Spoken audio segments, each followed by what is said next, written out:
They left a newborn alone in a hospital room, then expected me to throw away my entire life to fix it. My sister vanished after giving birth, but the real shock came when my parents told me to rent somewhere and raise her baby myself. In one night, I stopped feeling like a daughter and became the family's backup plan. Before we begin, take a moment to breathe. Let me ask you to subscribe, like, and share. In the comments section, tell us which city you live in. I never imagined the moment that would destroy the peace in my life would begin with a crying newborn in a silent hospital room at 3 o'clock in the morning.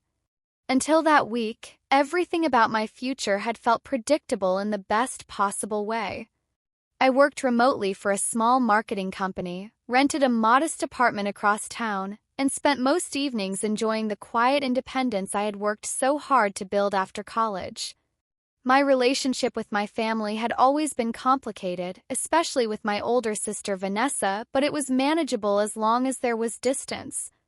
Vanessa had a history of making reckless decisions and expecting everyone else to clean up the mess afterward. She bounced between unstable relationships, quit jobs impulsively, disappeared for weeks at a time, and somehow always returned home expecting sympathy instead of accountability. Still, even with all her chaos, I never thought she would do something so extreme that it would permanently alter the lives of everyone around her. For months, Vanessa had barely answered calls or attended family gatherings. When she did show up, she wore oversized hoodies, acted irritated whenever anyone asked questions, and usually left after 20 minutes with some excuse about being tired or stressed. Looking back now, the signs were obvious, but nobody wanted to confront her directly because Vanessa exploded whenever she felt cornered. My mother kept insisting she was just going through another phase, while my father avoided conflict entirely by pretending not to notice anything unusual. I remember one Sunday dinner where Vanessa refused to sit at the table and stayed standing near the kitchen doorway with her arms crossed protectively over her stomach. I asked if she was okay, and she snapped at me so aggressively that the entire room fell silent. Afterward, my mom pulled me aside and told me to stop provoking her. That was how my family always operated. Nobody addressed the real problem because it was easier to blame the person who pointed it out. Then came the night everything collapsed. I had fallen asleep early after finishing a long project for work when my phone started vibrating non-stop on the nightstand. Half awake, I ignored the first few calls, assuming it was spam or another group chat notification. But when I finally opened my eyes, I saw 7 missed calls from my mother, 3 from my father, and 1 voicemail from an unfamiliar number. My stomach tightened instantly. Hospitals only call at night when something is terribly wrong. I listened to the voicemail while sitting up in bed, still trying to process what I was hearing. A calm but strained nurse introduced herself from St. Mary's Medical Center and explained that my sister had been admitted a few hours earlier after arriving in labor. My mind froze on that single word, labor. I genuinely thought I had misunderstood her. Vanessa was pregnant? Nobody had told me anything. Nobody had even hinted at it directly. Before I could fully react, the nurse continued speaking in a careful professional tone that somehow made the situation sound even more horrifying. Vanessa had delivered a healthy baby boy shortly after arriving at the hospital, and then disappeared before completing the discharge process. First, I thought she meant Vanessa had stepped outside or wandered to another department. But the nurse clarified that security footage showed my sister leaving through the east entrance carrying only her purse and jacket. She had abandoned the hospital room before sunrise, leaving the newborn asleep in a plastic bassinet beside the bed. No note. No emergency contact instructions. Nothing except partially completed paperwork and a disconnected phone number listed under the father's information. I sat there in the darkness of my apartment gripping the phone so tightly my fingers hurt, unable to believe what I was hearing. The nurse explained they had contacted my parents first because Vanessa had listed them as family, but they were asking me to come as well since the hospital needed immediate decisions regarding temporary guardianship and child welfare procedures. The entire conversation felt unreal, like some cruel dramatic scene from a movie instead of my actual life. Yet underneath the shock, another emotion slowly started creeping in, a terrible sinking feeling that this situation was somehow going to become my responsibility long before anyone even asked me directly. When I arrived at St. Mary's Medical Center that morning, the entire building smelled sharply of disinfectant and burnt coffee, the kind of sterile scent that immediately makes exhaustion feel heavier. Rainwater still clung to my jacket from the drive over, and my hands were shaking so badly from stress and lack of sleep that I nearly dropped my phone while checking in at the front desk. The fluorescent hallway lights buzzed faintly overhead as a nurse guided me toward the maternity wing, her expression carrying the tired sympathy of someone who had already witnessed too many family disasters before sunrise. Every step down that hallway felt unreal. Mothers and fathers passed by carrying balloons, flowers, and stuffed animals, celebrating the beginning of new lives, while I walked toward a room connected to abandonment, confusion, and a responsibility I never agreed to accept. The moment I entered the hospital room, I immediately saw my mother sitting stiffly beside the window, clutching a paper cup of untouched coffee in both hands. Her mascara had smudged slightly beneath her eyes, but she didn't look devastated in the way I expected. She looked overwhelmed, irritated, and strangely detached all at once. My father stood near the wall with his arms crossed tightly over his chest, staring at the floor as if refusing to make eye contact with reality itself. The room felt painfully quiet except for the soft mechanical beeping of a monitor and the occasional distant cries of newborns echoing through the maternity ward. Then I noticed the baby sleeping beside the bed in a transparent hospital bassinet wrapped in a pale blue blanket. Tiny, motionless except for the slow rise and fall of his chest. Seeing him there made everything horrifyingly real in a way the phone call never could. For a few seconds, nobody spoke.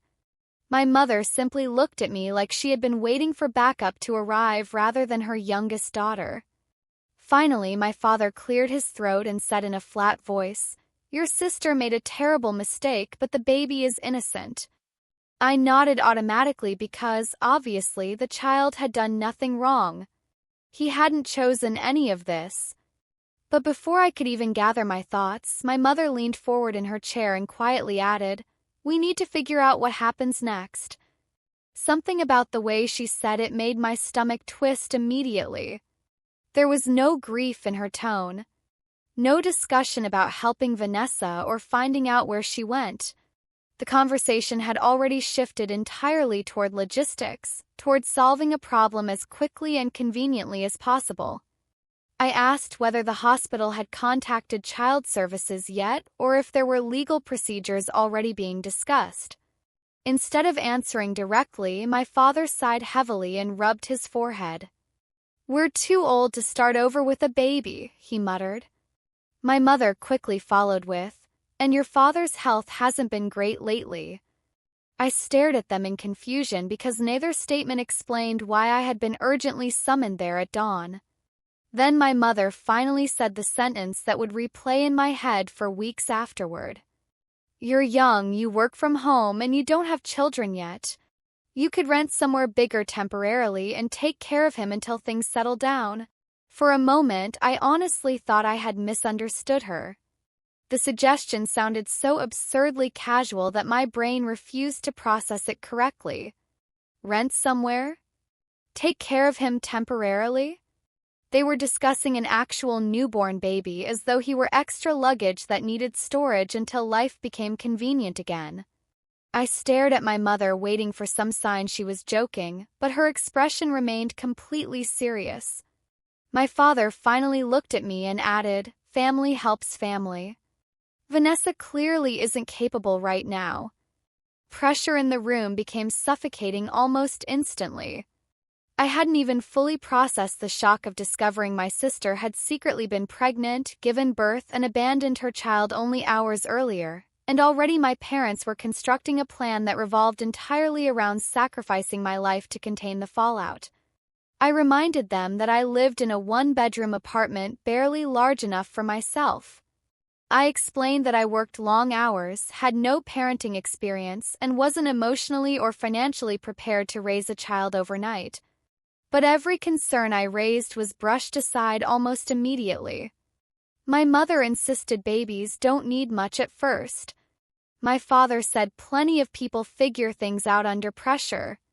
The more they spoke, the more I realized something terrifying. They had already decided I was the solution before I even walked into the room. They weren't asking me out of desperation. They were informing me of the role they expected me to accept.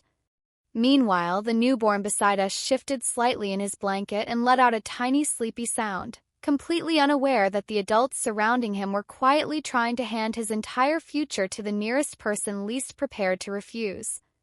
I tried to stay calm after my parents essentially volunteered me to become responsible for my sister's abandoned baby, but the panic building inside my chest was becoming impossible to hide.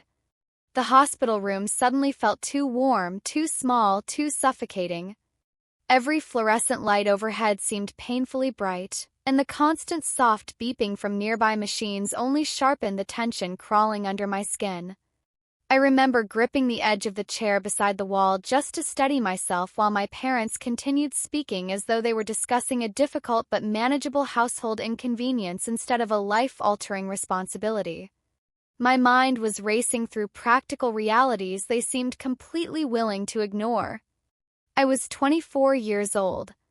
I had no savings for childcare, no partner to help, no family-sized apartment, and no emotional preparation for motherhood.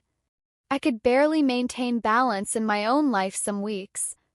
Yet somehow, within less than an hour of arriving at the hospital, I had become the primary candidate to raise a child I didn't know existed until dawn. "I can't just become a parent overnight," I finally said, my voice cracking harder than I intended.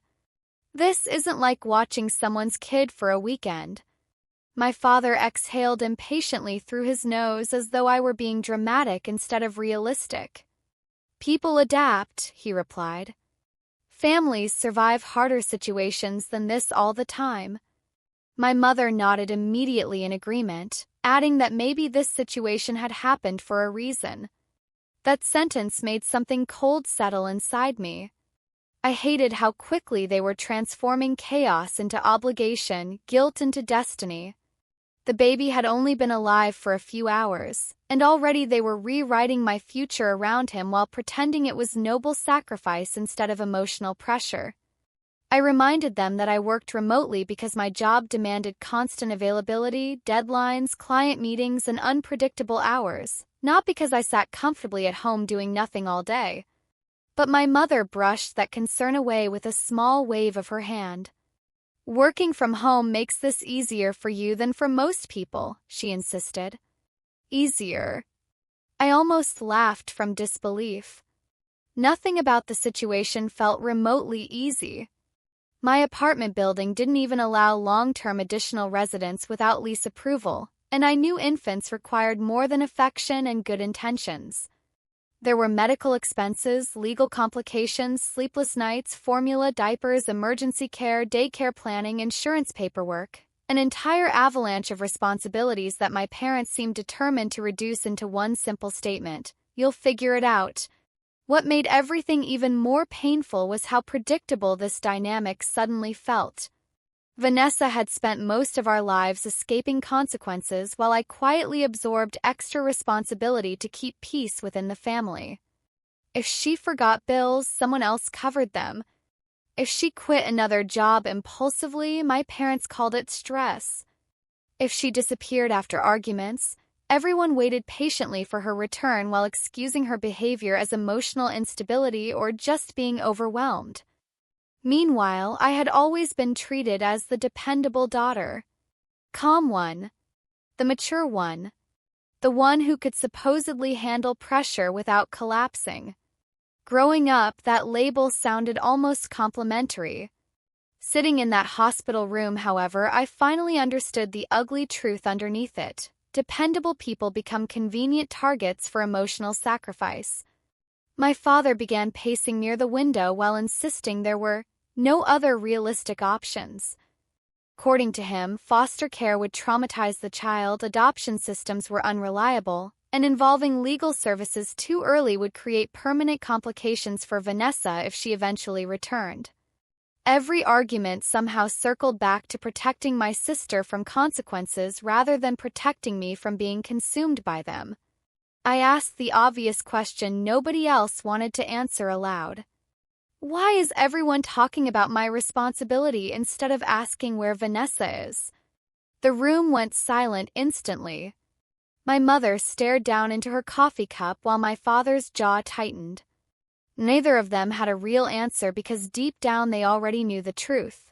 Vanessa had vanished precisely because she trusted someone else would clean up the disaster eventually. That realization hurt more than I expected. Somewhere inside herself, my sister had apparently looked at her newborn baby, walked out of the hospital doors alone before sunrise, and believed our family would absorb the damage without forcing her to return. Worse, she likely believed I would be the one trapped carrying most of it. The thought made my stomach twist with anger and grief at the same time. I wasn't angry at the baby. Every time I glanced toward the bassinet, my chest tightened painfully because he looked impossibly small and innocent. None of this was his fault. But innocence alone didn't magically create the emotional strength, financial stability, or personal readiness required to raise a child. My parents kept talking as though love automatically solved every logistical and psychological reality, but I knew better. Love without preparation often turns into resentment, exhaustion, and silent suffering. As the conversation dragged on, I slowly realized something terrifying. Nobody in that room was truly asking what I wanted. My future had become secondary the moment Vanessa abandoned hers. The expectations piling onto me weren't framed as choices anymore. They were framed as proof of whether I was selfish or compassionate, loyal or heartless, family-oriented or cruel. And that emotional trap was far more manipulative than any direct demand could ever be. By the third day after the hospital incident, the situation had already spread through my extended family like wildfire, twisted and reshaped with every retelling until I barely recognized my own role in the story anymore. What actually happened was simple. My sister abandoned her newborn baby and disappeared without warning. But according to relatives who only heard fragmented versions through emotional phone calls and gossip chains, I had somehow become the cold-hearted younger sister refusing to help an innocent child. It amazed me how quickly people erased Vanessa's actions from the narrative while magnifying my hesitation into some kind of moral failure. Suddenly, the person questioning whether she could raise a baby overnight was treated more harshly than the person who walked away from one. Calls started early every morning and usually continued late into the night. My Aunt Denise left me long voicemails about family duty and how women in our family had always sacrificed for each other during hard times. My cousin Rachel sent passive-aggressive messages asking how I could sleep peacefully knowing a newborn had no stable home. Even relatives I barely spoke to suddenly appeared with opinions about my character, my maturity, and what they believed I owed the family. Every conversation followed the same exhausting pattern. They would begin by talking about the baby's innocence, shift toward how overwhelmed my parents supposedly were, and then eventually arrive at the same conclusion. Because I was unmarried, childless, and financially independent enough to live alone, I was the obvious solution. What angered me most was how nobody asked whether I was emotionally prepared for this responsibility. They spoke about my life as though it were an empty schedule waiting to be filled with sacrifice. One aunt actually laughed during a phone call and said, "Well, it's not like you have kids or a husband yet, so this could give your life more meaning." I remember staring at my apartment wall in absolute disbelief after hearing that sentence. More meaning. As though my career, independence, personal goals, and emotional well-being were somehow less valuable because they didn't revolve around motherhood. It was terrifying how easily people reduced my future into available space for someone else's crisis. Then the social media posts started. Nobody mentioned me directly, but the timing made the targets painfully obvious. My cousin posted a quote about people who abandon family when things become inconvenient. Another relative shared a long paragraph praising women who step up when children need love. Every passive-aggressive post felt carefully designed to pressure me publicly without anyone having the courage to confront the actual source of the problem, Vanessa. Not a single person criticized her openly online. Not one. Instead, the entire emotional weight shifted toward me because I was accessible, responsible, and easier to guilt than the sister who had vanished completely. The manipulation became even more intense whenever I tried explaining practical concerns. The second I mentioned finances, legal custody complications, or mental readiness, relatives accused me of thinking too selfishly. If I said I wasn't prepared to become a mother overnight, they claimed nobody is ever fully prepared. If I pointed out that raising a child permanently alters every aspect of a person's future, they answered with sentimental speeches about love conquering hardship. I began noticing how every conversation relied heavily on emotion while completely ignoring long-term reality. None of these people were volunteering to raise the baby themselves. None were offering financial support, childcare, housing assistance, or legal help. Their compassion existed comfortably at a distance while the actual burden kept circling back toward me. At one point, my mother invited several relatives to my parents' house without warning me beforehand. When I arrived, the atmosphere immediately felt staged, almost like an intervention disguised as family concern. Everyone spoke softly, sympathetically, carefully choosing words that painted me as emotionally conflicted instead of cornered. My grandmother held my hand and told me sometimes, God places children exactly where they belong. My uncle insisted the baby would probably see me as his real mother one day. Another aunt suggested that maybe this situation was a hidden blessing because I had always seemed naturally nurturing around younger cousins. Sitting in that living room, surrounded by people subtly reshaping my identity into someone else's replacement parent, I felt my sense of self slowly shrinking beneath their expectations. What hurt most wasn't even the pressure itself. It was realizing how conditional my family's love suddenly felt. The moment I resisted sacrificing my future, I stopped being viewed as thoughtful or responsible. Instead, I became selfish, immature, and emotionally distant in their eyes. Years of helping relatives move houses, babysitting cousins during emergencies, supporting my parents financially when they struggled. None of it seemed to matter anymore because true value within my family apparently depended on how much of yourself you were willing to surrender without protest. The more boundaries I tried to establish, the colder everyone became. And through all of this, Vanessa remained absent like a ghost haunting every conversation without ever appearing. Nobody knew where she was staying. Her phone stayed disconnected. She ignored messages from the hospital and social workers. Yet somehow, despite her complete disappearance, the family still protected her emotionally more than they protected me. They described her as overwhelmed, unstable, frightened, vulnerable, while describing me as difficult simply for acknowledging reality. That imbalance shattered something inside me. For the first time in my life, I truly understood that my family didn't necessarily reward responsibility. They depended on it. And because I had spent years being reliable, they assumed I would eventually break under guilt and accept a life I never chose. For several nights after the confrontation with my family, I barely slept at all.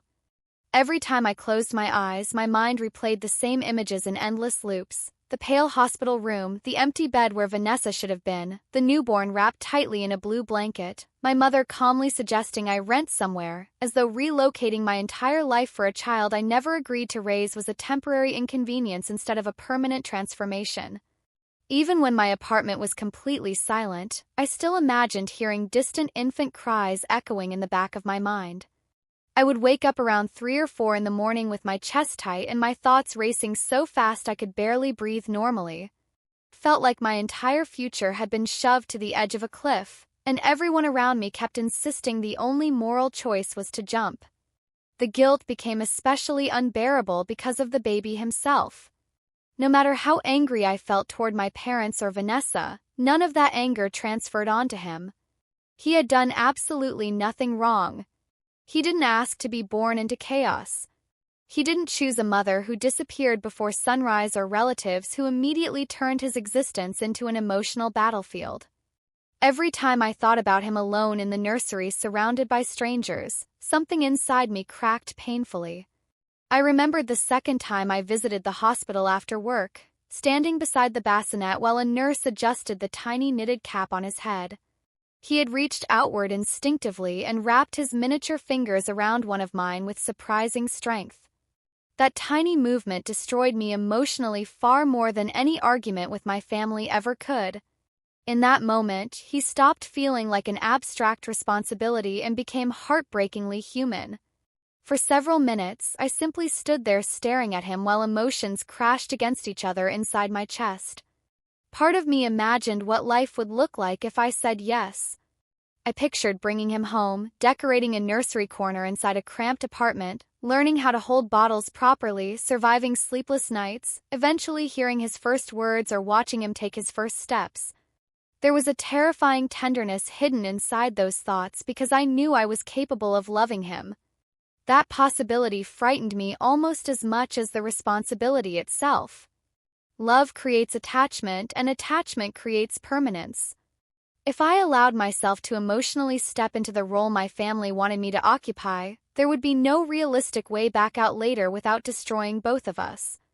But alongside those softer emotions existed another voice inside me that refused to disappear, a voice demanding honesty instead of guilt-driven fantasy. I knew exactly how these situations often unfolded in my family. Temporary sacrifices quietly became lifelong expectations. Boundaries dissolved the second you proved willing to overextend yourself emotionally. If I agreed to care for the baby for now, my parents would gradually withdraw from responsibility under the excuse of age and exhaustion. Vanessa, wherever she was, would likely continue avoiding accountability for months or even years because everyone else would already be compensating for her absence. Eventually, the child would see me as his mother while I silently buried the life I had originally planned for myself. The horrifying part was not that this outcome seemed possible, it was that it seemed almost inevitable. I started analyzing every detail of my current life with painful realism. My apartment lease barely allowed enough room for myself, let alone an infant and all the supplies that came with one. My remote job demanded constant concentration and unpredictable scheduling. One major performance decline could easily cost me employment entirely. I had no support system outside of the very family pressuring me into this role. Financially, emotionally, psychologically, I was nowhere near prepared for motherhood. Yet whenever I acknowledged these realities aloud, people treated them as excuses rather than legitimate concerns. That disconnect made me feel increasingly isolated. It was as though everyone expected instinctive female compassion to magically erase logistical reality.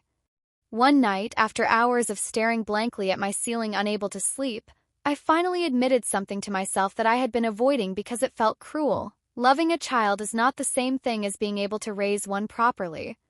People romanticize sacrifice constantly, especially when discussing family, but sacrifice without preparation can create resentment powerful enough to poison everyone involved. I had seen exhausted parents lose themselves completely under responsibilities they never truly wanted. I had watched relatives become emotionally hollow after years of suppressing their own dreams in service of obligations forced upon them through guilt. Deep down, I feared becoming one of those people more than I feared my family's anger. At the same time, refusing felt emotionally devastating in an entirely different way. Every path forward seemed designed to hurt someone innocent.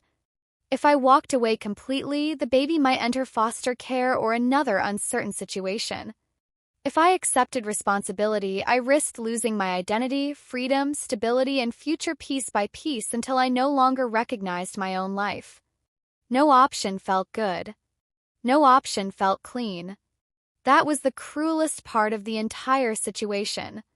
Everyone around me framed the decision as though there was an obvious moral answer, but from where I stood, every possible outcome carried loss attached to it. As the days passed, I slowly realized the deepest wound wasn't only the pressure itself. It was understanding how easily my family expected me to sacrifice everything because they assumed I would endure it quietly. Nobody asked what dreams I might have to abandon. Nobody acknowledged the emotional violence of forcing unwanted motherhood onto someone overnight. They only saw me as the stable one, the dependable one, the person least likely to run away. And somehow, in their minds, reliability had become permission to hand me someone else's life while expecting gratitude for the opportunity to carry it. In the end, the decision came down to a single terrifying realization. If I said yes out of guilt instead of genuine readiness, I would spend the rest of my life trapped inside a responsibility that was never truly mine to begin with. That thought haunted me for days before I finally gathered enough courage to speak honestly. By then, the pressure from my family had become almost constant. My mother called every morning asking whether I had thought more carefully about the baby. My father kept reminding me that family loyalty mattered more than personal comfort. Relatives continued sending emotional messages disguised as concern, each one carrying the same unspoken expectation that eventually I would surrender under enough guilt and exhaustion. Everyone acted as though my refusal was temporary denial rather than a legitimate boundary. The more they pushed, however, the clearer my answer slowly became. I asked my parents to meet me at their house one evening because I knew this conversation couldn't happen through another tense phone call. The entire drive there felt surreal. My hands trembled on the steering wheel, and several times I almost turned around because part of me still desperately wanted someone else to make the situation disappear. But deep down, I already knew there was no painless solution waiting for us. The moment I walked into the living room, I could immediately sense that my parents expected surrender rather than discussion. My mother had already prepared tea, speaking softly in that careful tone people use when they believe someone is finally about to come to their senses. My father sat in his recliner watching me silently, his expression guarded but hopeful. The atmosphere felt less like a family conversation and more like the final stage of an emotional negotiation where everyone assumed resistance had nearly broken. Before either of them could begin talking, I forced myself to speak first. My voice shook at the beginning, but once the words started coming, I couldn't stop them. I told them I loved the baby as an innocent human being and that I wanted him safe, protected, and cared for properly. I explained that my refusal was not cruelty, selfishness, or emotional coldness. It was honesty. Honest recognition that I was not prepared to become a mother overnight simply because Vanessa disappeared. I said I would gladly help coordinate legal services, speak with social workers, research guardianship options, contribute financially where I reasonably could, and support finding stable long-term care, but I would not become the automatic replacement parent everyone expected me to be. The silence afterward felt brutal. My mother stared at me as though I had physically hurt her.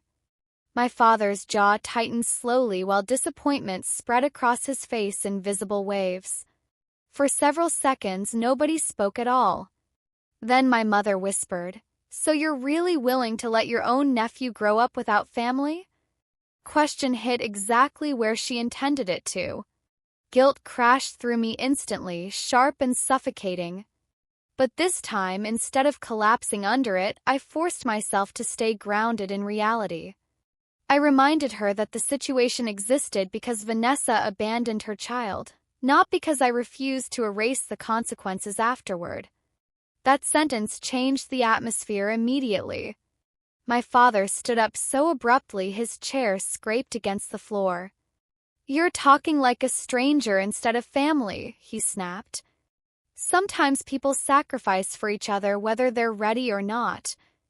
I looked at him and realized something painful in that moment. Nobody there was truly hearing me. They interpreted every boundary as rejection because my entire identity within the family had always revolved around being dependable. The second I prioritized my own limits, they experienced it as betrayal. My mother began crying quietly, saying she couldn't believe I would abandon the baby after holding him in the hospital. The irony almost shattered me emotionally. Somehow the word abandon had shifted away from the woman who disappeared after giving birth and landed entirely on me simply because I refused forced motherhood. Conversation deteriorated quickly after that. My father accused me of caring more about career freedom and personal comfort than human life. My mother asked how I planned to live peacefully knowing the baby could end up in foster care. Every sentence carried emotional hooks carefully designed to make me question my own morality. And for brief moments it worked. I hated myself while sitting there. I hated that protecting my future made me feel monstrous. But underneath the guilt, another truth remained steady and undeniable. Bringing a child into my life out of coercion would not magically create a healthy foundation for either of us. Children deserve stability, willingness, and emotional readiness, not reluctant sacrifice fueled by fear of disappointing relatives. Eventually, I stood up because I realized the conversation would never transform into understanding. My parents didn't want honesty from me. They wanted compliance. Before leaving, I quietly repeated that I would help through proper legal and support channels but would not take permanent custody. My father refused to look at me. My mother cried harder once she realized my answer would not change. I walked out of that house feeling physically sick, as though I had severed something invisible but deeply important inside myself.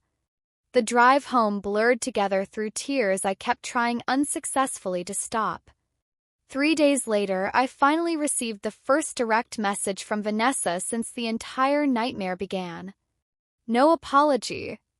No explanation. No questions about the baby's health or whether our parents were coping. Just one short text that appeared on my phone while I sat alone at my kitchen table staring blankly at unpaid bills and untouched coffee. I thought you'd handle it. I must have reread those 5 words 50 times. They hurt more than every argument combined because they confirmed what I had feared from the beginning. My sister had walked away believing my life was flexible enough to absorb the destruction she left behind. Worse, my entire family believed it too. In that moment, something fundamental inside me changed permanently. I finally understood that being the dependable person in a dysfunctional family often means becoming the one everyone feels most comfortable sacrificing.